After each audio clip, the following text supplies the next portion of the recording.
1978, aos 23 anos, eu estava mergulhado numa viagem de busca por uma razão de viver. Acho que você já passou por isso também. Eu acreditava que a solução estava no autoconhecimento, na evolução espiritual. Mergulhei de cabeça no misticismo e na alimentação natural também, fazer macrobiótica.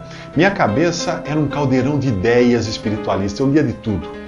Era uma sopa de espiritismo, esoterismo, teosofia, religiões orientais. Eu lia Allan Kardec, Madame Blavatsky, Krishnamurti, Carlos Castanheda. Eu só não lia o Paulo Coelho porque ele ainda não escrevia. Ele escreveu alguns anos depois. O Bhagavad Gita era meu livro de cabeceira. Gandhi era meu ídolo. Eu me vestia de camisões feitos de saco de algodão, de farinha, calças desbotadas, sandálias, e tinha até uma bolsa que eu carregava em todo lugar que eu ia, uma bolsa com pão integral dentro, uma bolsa de lona. Virei macrobiótico fanático. Eu queria que o meu corpo entrasse em harmonia com o universo. E eu quase consegui isso, que o meu peso caiu de 75 quilos para 56 quilos e eu tinha 1,84 m. Né? Nem precisava fazer raio-x para examinar a minha radiografia, dava para ver tudo. Um dia no mural da faculdade tinha um aviso, Faculdade de Arquitetura de Santos. Se você se interessa por tribos indígenas, fale comigo, assinado Fernando. Quem era o Fernando? Fui procurar. Eu achei o cara na biblioteca. Logo percebi que não tinha nada a ver. Ele estava em contato com missionários que viviam numa tribo na Amazônia e tentavam converter os índios ao cristianismo. Achei um absurdo aquilo. Os missionários, o Fernando e o cristianismo que ele propagava, que ele pregava. Fiquei com pena do rapaz. Ele acreditava que a Bíblia era a palavra de Deus, que eu era pecador, perdido, precisava de um Salvador. Dizia que Jesus me amava, tinha morrido na cruz para pagar os meus pecados, que ressuscitou 3 dias depois, e que se eu cresce em Jesus, o Fernando dizia, eu seria perdoado dos meus pecados e receberia a salvação eterna. Bom, toda aquela história, eu fiquei com pena dele e tentei mostrar que a Bíblia estava cheia de erros, tinha sido adulterada por judeus e católicos ao longo dos séculos. Mas aí quando ele perguntava para mim onde tinha sido adulterada, eu não sabia. Afinal, para você saber se alguma coisa foi adulterada, você tem que ter o original, né? Sem as alterações, sem as adulterações, e até hoje não soube de ninguém que tenha esse para comparar. Bom, enquanto o Fernando tentava me evangelizar, eu argumentava que ele precisava evoluir, reencarnar, se despojar dos bens materiais, purificar o corpo com alimentos saudáveis, entrar em sintonia com a energia cósmica, todas essas coisas. Ele dizia que a salvação vinha por graça, e eu dizia que não era fácil assim não, que você precisava se esforçar. Detalhe, eu falava, mas me sentia um trapo. Uma noite eu cheguei ao meu apartamento cansado, desanimado, eu morava num apartamento no Guarujá. Apesar de todos os meus esforços de evolução espiritual, eu me sentia na estaca zero. Aquele amor de Deus do qual o Fernando tanto falava me incomodava. Mas eu preferia acreditar que precisava evoluir, me esforçar, reencarnar, etc. e tal. Não queria aceitar que a salvação viesse de presente, fosse alguma coisa dada para mim. Eu achava que eu podia perdoar as pessoas, mas Deus não podia me perdoar.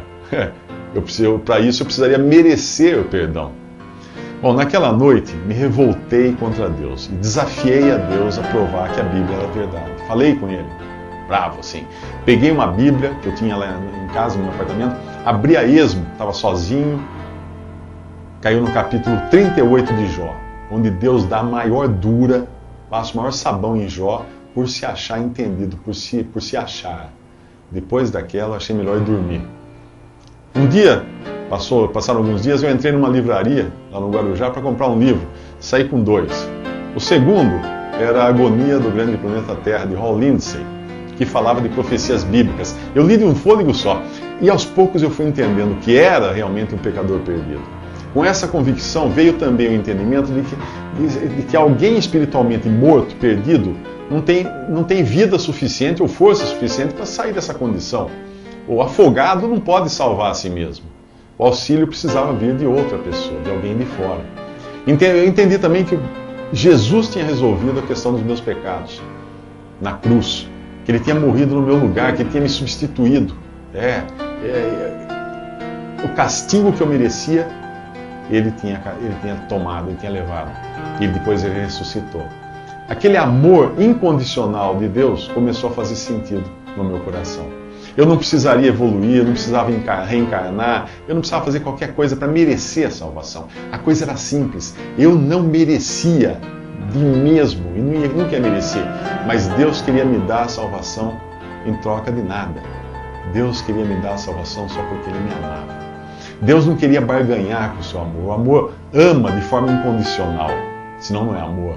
Ou eu recebia a salvação por graça, por amor, por favor imerecido, ou continuava tentando subir numa escada evolutiva imaginária, da qual o primeiro degrau já era alto demais para eu alcançar.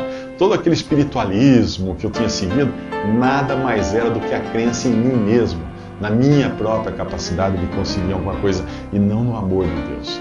Eram quase 2 horas da madrugada quando eu me ajoelhei ao lado da cama, e chorando, fiz uma oração que qualquer criança pode fazer. Lembro até hoje, era mais ou menos assim: Senhor Jesus, até aqui eu tentei dirigir minha vida e não consegui.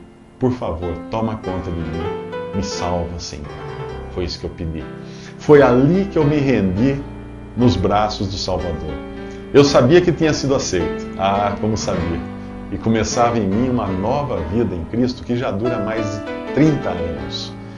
Eu vim a saber depois que os anjos se alegram por cada pecador que se arrepende. E de uma coisa eu tenho certeza: naquela noite os anjos se alegraram e se alegraram por mim.